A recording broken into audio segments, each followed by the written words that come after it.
കെട്ടി ഒരുങ്ങി എങ്ങോട്ടാണ് പോകുന്നേ എന്ന് നിങ്ങളിപ്പോൾ ആലോചിക്കുന്നുണ്ടായിരിക്കും. അങ്ങനെ എൻ്റെ ഏവിയേഷൻ ജീവിതത്തിലെ അവസാനത്തെ പരിപാടി ആഫ്റ്റർ 6 months വെയിറ്റ് ചെയ്തിട്ട് ഗോണ ബി ഹാപ്പൻഡ് നടക്കാൻ പോകുന്നു ഗൈസ്. സോ അതിന് എൻ്റെ ഏറ്റവും പ്രിയപ്പെട്ട മാതാപിതാശ്രീകൾ വരും. അമ്മ മാത്രമേ വരുന്നുള്ളൂ, അച്ഛൻ ഉണ്ട്. Once again welcome back to my graduation vlog. അപ്പം അമ്മയെ കൂട്ടാൻ വേണ്ടി ഞാൻ അങ്കമാലിക്ക് പോവാണ്. അമ്മ വന്ന് ഞങ്ങൾ അങ്കമാലിയിലുള്ള ഹിൽസ് പാർക്കിൽ കയറി ഒരു സാൻഡ്വിച്ചൊക്കെ വാങ്ങിച്ചു കഴിച്ച്. എൻ്റെ മോസ്റ്റ് ഫേവറേറ്റ് ആട്ടോ അവിടുത്തെ. ഞാൻ അവിടെ ജോലി ചെയ്തുകൊണ്ടിരുന്നതാണ്, പക്ഷെ അതിന് മുന്നേ തന്നെ ഞാൻ അവിടുത്തെ സാൻഡ്വിച്ച് കുറേ ട്രൈ ചെയ്ത് അവിടുത്തെ ഫാനായിട്ടുണ്ട്. അങ്ങനെ അമ്മയ്ക്കും വാങ്ങിച്ചു കൊടുത്തു, നല്ലതാന്നൊക്കെ പറഞ്ഞിട്ട്. എൻ്റെ ജീവിതത്തിലെ വളരെ ഇമ്പോർട്ടൻ്റ് ആയിട്ടുള്ള ഒരു മൊമെൻറ്റിൽ എനിക്ക് ഏറ്റവും പ്രിയപ്പെട്ടതായിട്ടുള്ള 2 പേര് വരണമെന്ന് എൻ്റെ ഭയങ്കര ആഗ്രഹമായിരുന്നു. ആദ്യം അച്ഛന് കുറച്ച് ഹെൽത്ത് ഇഷ്യൂസൊക്കെ ഉണ്ടായിരുന്നു, വരാൻ പ്ലാൻ ഇല്ലായിരുന്നു, പക്ഷേ വന്നു. അങ്ങനെ കറക്റ്റ് സമയത്ത് എൻ്റെ കൊളീഗിനെയും ഞങ്ങൾ ഈ പോകുന്ന വഴിക്ക് കാണാൻ പറ്റി. നെടുമ്പാശ്ശേരി അങ്ങനെ കാണാൻ ഉള്ള വ്യൂ പോയിൻ്റ് ഈ പറഞ്ഞ പോലെ എയർപോർട്ട് അല്ലാതെ വേറൊന്നും ഇല്ലാത്തതുകൊണ്ട് ഞാൻ അമ്മേനെ അവിടുത്തെ കാടും പള്ളയൊക്കെ കാണിച്ചു കൊടുത്തു. ഇതാണ് നെടുമ്പാശ്ശേരിയിലെ കാട്, കുറ്റിക്കാട് കട എന്നൊക്കെ പറഞ്ഞ്. പിന്നെ വന്ന ദിവസം ഞങ്ങൾക്ക് പുറത്തെങ്ങും പോകാൻ പറ്റിയില്ല. പ്ലാനൊക്കെ ഉണ്ടായിരുന്നു, പക്ഷേ ഞാൻ ഡ്യൂട്ടി കഴിഞ്ഞ് വന്നുകൊണ്ട് എനിക്ക് നല്ല ക്ഷീണമായുണ്ട്. ഞാൻ കയറി കിടന്നുറങ്ങി. പിറ്റേ ദിവസം ഞങ്ങൾ അതിരാവിലെ, അതായത് എൻ്റെ ഗ്രാജുവേഷൻ ഡേ രാവിലെ ഞങ്ങൾ എഴുന്നേറ്റു. എൻ്റെ മുഖം നോക്കിയാൽ കാണാൻ മേക്കപ്പൊന്നും ഇട്ടിട്ടില്ല. രാവിലെ എഴുന്നേറ്റ് ഫ്രഷായി ഡ്രസ്സൊക്കെ മാറി ഒരു മോർണിംഗ് വാക്കിന് ഇറങ്ങി. അപ്പോൾ മോർണിംഗ് വാക്ക് സൺറൈസ് ഒന്നും കാണാൻ പറ്റിയില്ല, സൺറൈസൊക്കെ കഴിഞ്ഞിട്ടാണ് നമ്മൾ നടക്കാൻ ഇറങ്ങിയത്. പക്ഷേ എന്നാലും അത്യാവശ്യം ഒരു തണുപ്പും മഞ്ഞും ഒക്കെ ഉണ്ട്. അപ്പം ഈ പറയുന്നത് നമ്മൾ നടക്കാൻ പോകാമെന്നൊക്കെ ആട്ടോ. ഇത് ഞാൻ ക്വാളിറ്റി ബാറിൻ്റെ അടുത്തുള്ളൊരു PGയിലാണ് ഞാൻ ഇവിടെ താമസിക്കുന്നത്. അപ്പോൾ അതിൻ്റെ അടുത്തോടെ തന്നെ ഞാൻ നെടുമ്പാശ്ശേരി നായ്ത്തോടിൻ്റെ പ്രകൃതി ഭംഗിയൊക്കെ വർണ്ണിച്ച് ഞങ്ങൾ ഹാങ്ങറിൻ്റെ ബാക്കിലുള്ള ഒരു സ്ഥലത്ത് ആണ് അമ്മയെ ചുമ്മാ ഇങ്ങനെ കാണിക്കാൻ പോയത്. അവിടെ നോക്കിക്കഴിഞ്ഞാൽ ഒന്നും കാണത്തില്ല. ഹാങ്ങറിൽ കുറച്ച് എയർക്രാഫ്റ്റുകൾ പാർക്ക് ചെയ്തേക്കുന്നത് പൊടിക്കും തൊങ്ങലിനും കുറച്ച് കാണാൻ പറ്റുമെങ്കിലേ ഉള്ളൂ, അതുമില്ല. പക്ഷേ അമ്മയ്ക്ക് ഇഷ്ടപ്പെട്ടു. അമ്മ അങ്ങോട്ട് നോക്ക്, ഇങ്ങോട്ട് നോക്ക്, അവിടെ നോക്ക്, ഇവിടെ നോക്ക് എന്നൊക്കെ പറഞ്ഞ് അമ്മ ഭയങ്കര കാര്യമായിട്ട് ചൂണ്ടിക്കാണിക്കുന്നുണ്ട്. പിന്നെ നമ്മുടെ നായത്തോടുള്ള അരിയാസിൽ പോയിട്ട് നല്ല അടിപൊളി മസാല ദോശ കഴിച്ചു. രാവിലത്തെ ബ്രേക്ക്ഫാസ്റ്റ് ഒക്കെ കഴിഞ്ഞ് പിന്നെ ഞങ്ങൾ അന്നത്തെ ദിവസം ഒരുങ്ങാൻ വേണ്ടി മാറ്റിവെച്ചു. 6 മാസം കഴിഞ്ഞിട്ട് യൂണിഫോം ഇട്ടുകൊണ്ടാണോ എന്നറിയില്ല, ഭയങ്കര ടൈറ്റായിരുന്നു. ശ്വാസം പിടിച്ച യൂണിഫോം കയറ്റി. നമ്മളെവിടെ പോകുന്നു പറയൂ. നമ്മൾ കറുകുറ്റിയിലേക്ക് പോകുന്നു. സീമാറ്റ്. എന്നാത്തിനാ പോകുന്നത്? അവിടെ ഗ്രാജുവേഷനാണ്, ഈശ്വരിയുടെ ഗ്രാജുവേഷനാണ്. അതിന് ഞങ്ങൾ പോകും. പോകട്ടെ. എൻ്റെ ഏവിയേഷൻ സ്റ്റുഡൻറ്റ് ലൈഫിനെ പറ്റി പറയുവാണെങ്കിൽ ഒരിക്കലും പ്ലാൻ ചെയ്തിട്ടോ എൻ്റെ ഡ്രീമായിട്ടുള്ളൊരു സ്ഥലമാണെന്ന് എനിക്ക് ഒരിക്കലും പറയാൻ പറ്റത്തില്ല. കാര്യം ഞാൻ ഒരിക്കലും എൻ്റെ മനസ്സിൽ വിചാരിക്കാത്തൊരു സ്ഥലത്താണ് ഞാൻ എത്തിപ്പെട്ടിരിക്കുന്നത്. സീരിയസ്ലി നിങ്ങൾക്ക് മറ്റുള്ള ആൾക്കാരോട് വർത്തമാനം പറയാനും പുതിയ പുതിയ കൾച്ചേഴ്സ് എക്സ്പീരിയൻസ് ചെയ്യാനും പുതിയ ആൾക്കാരെ ഡെയിലി മീറ്റ് ചെയ്യാനും പുതിയ ലാംഗ്വേജസ് പഠിക്കാനും ഒക്കെ ഇഷ്ടമാണെങ്കിൽ നിങ്ങൾക്ക് പറ്റിയൊരു ഇൻഡസ്ട്രിയാണ് ഏവിയേഷൻ ആൻഡ് ടൂറിസം. അതിന് താല്പര്യമുള്ളവരൊക്കെ ആണെങ്കിൽ ഞാൻ പഠിച്ച ഇൻസ്റ്റിറ്റ്യൂഷൻ്റെ ഡീറ്റെയിൽസ് ഞാൻ ഡിസ്ക്രിപ്ഷനിൽ കൊടുത്തേക്കാം. അപ്പോൾ ഓൾമോസ്റ്റ് 11 മണിയായപ്പോഴാണ് നമ്മൾ നമ്മുടെ പ്രോഗ്രാംസൊക്കെ സ്റ്റാർട്ട് ചെയ്യാൻ വേണ്ടി വെച്ചത്. അപ്പോൾ എൻ്റെ അച്ഛൻ കറക്റ്റ് 10:55 ആയപ്പം ലൊക്കേഷനിലെത്തി. After a very long time കാണുന്നതുകൊണ്ട് ഞങ്ങൾക്ക് ഒരുപാട് വിശേഷങ്ങൾ ഞങ്ങൾക്ക് പറയാൻ പറ്റിയിട്ടുണ്ട്. കുറേ പേര് ഹോട്ടൽ, കുറേ പേര് എയർപോർട്ട് ഇൻഡസ്ട്രിയിലൊക്കെയാണ് വർക്ക് ചെയ്യുന്നത്. അപ്പോൾ ജോലി സ്ഥലത്ത് കുറേ നല്ല മൊമെൻറ്റ്സിനെ പറ്റി പറഞ്ഞ് ഞങ്ങൾ സമയം കളഞ്ഞു.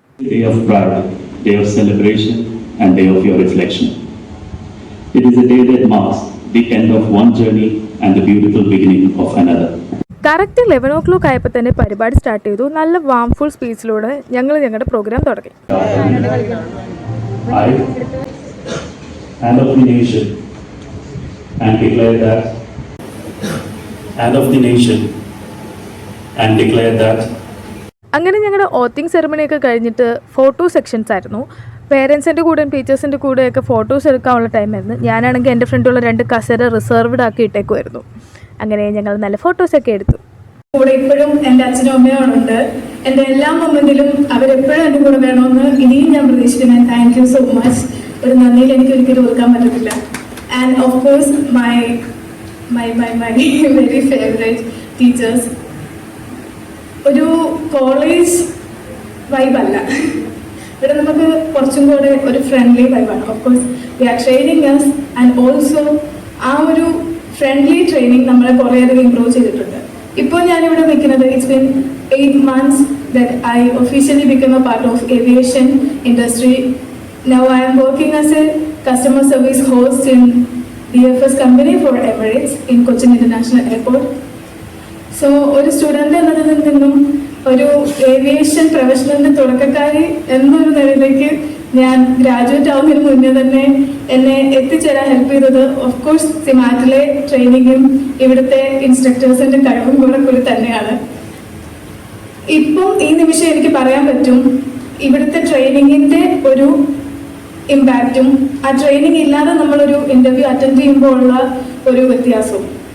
റീസെൻ്റ്ലി ഞാനൊരു ഇൻ്റർവ്യൂവിന് ജോയിൻ ചെയ്യാൻ പോയി ആൻഡ് അൺഫോർച്ചുനേറ്റ്ലി ഫസ്റ്റ് റൗണ്ടിൽ തന്നെ എനിക്ക് പുറത്താൻ വേണ്ടി വന്നു. പക്ഷേ ഞാനിപ്പോൾ കറൻലി നിൽക്കുന്ന ജോബിന് ഒറ്റയടിക്ക് ഞാൻ പാസ്സായതാണ്. That's difference. എന്തെന്ന് വെച്ചാൽ ഇപ്പോൾ ഞാൻ ജോയിൻ ചെയ്ത ജോലി ഞാനൊരു ട്രെയിനിങ് ചെയ്തുകൊണ്ടിരുന്ന, അതായത് ആ ഒരു ഫയർ ഞാൻ എൻ്റെ മനസ്സിൽ കീപ്പ് ചെയ്തിരുന്ന സമയത്ത് പോയിട്ട് അറ്റൻഡ് ചെയ്തതാണ്.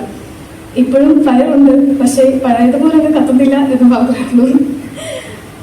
ആൻഡ് അപ്പോൾ എനിക്ക് മനസ്സിലായി എന്തുമാത്രമാണ് ആ ഒരു ഇൻസ്ട്രക്ഷൻ നമുക്ക് നമ്മുടെ ലൈഫിൽ ഡിഫറെൻ്റ് ചെയ്യുന്നത്.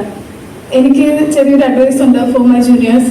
നിങ്ങളിപ്പം ഈ ഒരു എന്താ പറയുക, ഇത്രയും ബ്യൂട്ടിഫുൾ ആയിട്ടുള്ള എക്സ്പീരിയൻസ്ഡ് ആയിട്ടുള്ള പ്രൊഫഷണൽസിനെ യൂസ് ചെയ്യാൻ പറ്റിയ ഒരു സിറ്റുവേഷനിൽ നിൽക്കുന്നത്. നിങ്ങൾ യൂസ് ചെയ്താൽ മാത്രം നിങ്ങൾക്ക് അതിനുള്ളൊരു ബെനിഫിറ്റ് കിട്ടത്തുള്ളൂ. നിങ്ങൾക്ക് അതിനുള്ള എന്താ പറയുക സക്സസ് കിട്ടത്തുള്ളൂ, റിസൾട്ട് കിട്ടത്തുള്ളൂ.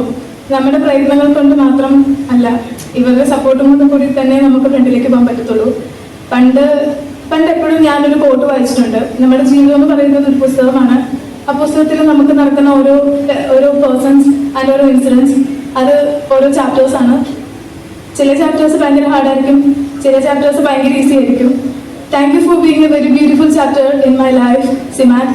And thank you so much my friends for വളരെ ബ്യൂട്ടിഫുൾ ആയിട്ടുള്ള ഒരു അറ്റ്മോസ്ഫിയർ ക്ലാസ്സിൽ ഉണ്ടാക്കി തന്നതിന്. Of course I would like to keep the beautiful relation till my life ends. And thank you so much. Graduation സ്പീച്ചൊക്കെ നേരത്തെ plan ചെയ്യണം എന്നൊക്കെ ആഗ്രഹം ഉണ്ടെങ്കിൽ പോലും അവിടെ ചെന്നിട്ട് ഞാൻ ഒരിക്കലും പ്ലാൻഡ് ആയിട്ടല്ല വർത്തമാനം പറഞ്ഞ്. ശരിക്കും എൻ്റെ അടിവയറ്റിൽ നിന്ന് നമ്മൾ സംസാരിക്കുക എന്ന് പറഞ്ഞ വേർഡ്സാണ്. ഞാനത് കേട്ട് കഴിഞ്ഞപ്പം എനിക്ക് ശരിക്കും ഹൗ മച്ച് ഇമോഷൻസ് അതിനകത്ത് തങ്ങി നിൽപ്പുണ്ടായിരുന്നു എന്നെനിക്ക് മനസ്സിലാക്കാൻ പറ്റി. പിന്നെ ഒരു ചെറിയ സ്നാക്ക് പാർട്ടിയൊക്കെ ഉണ്ടായിരുന്നു അത് കഴിഞ്ഞിട്ട്.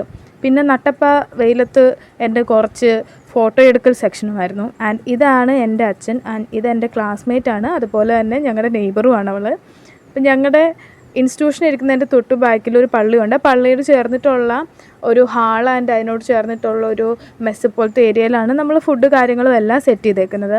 ഒരു വളരെ ചെറുതായിട്ടുള്ളൊരു സ്നാക്ക് പാർട്ടി എന്ന് വേണമെങ്കിൽ പറയാം ആയിരുന്നു. പക്ഷേ ഭക്ഷണത്തിൻ്റെ വലുപ്പത്തിലല്ല, ആ ഒരു സമയത്തുള്ള ആ ഒരു മൊമെൻറ്റും നമുക്ക് ചുറ്റുമുള്ള നമ്മുടെ പ്രിയപ്പെട്ടവരോട് കൂടി സ്പെൻഡ് ചെയ്യുന്ന ടൈമുമാണ് ഏറ്റവും ഇമ്പോർട്ടൻറ്റ് എന്നുള്ളതാണ് കാര്യം. പിന്നെ ഇനിയിപ്പോൾ ഈ ഇരിക്കുന്ന ഗ്രാജുവേറ്റായ എല്ലാവരും തന്നെയും ഓരോ സ്ഥലത്ത് പ്ലേസ്ഡ് ആയിട്ടുള്ള ആൾക്കാരാണ്. അപ്പം ഇനിയും അവരെ അടുത്തൊക്കെ കാണാൻ ഉള്ള സാധ്യത വളരെ കുറവാണ്. അപ്പോൾ ഉള്ള സമയം ഞങ്ങൾ വളരെ ബ്യൂട്ടിഫുള്ളായിട്ട് സ്പെൻഡ് ചെയ്തു.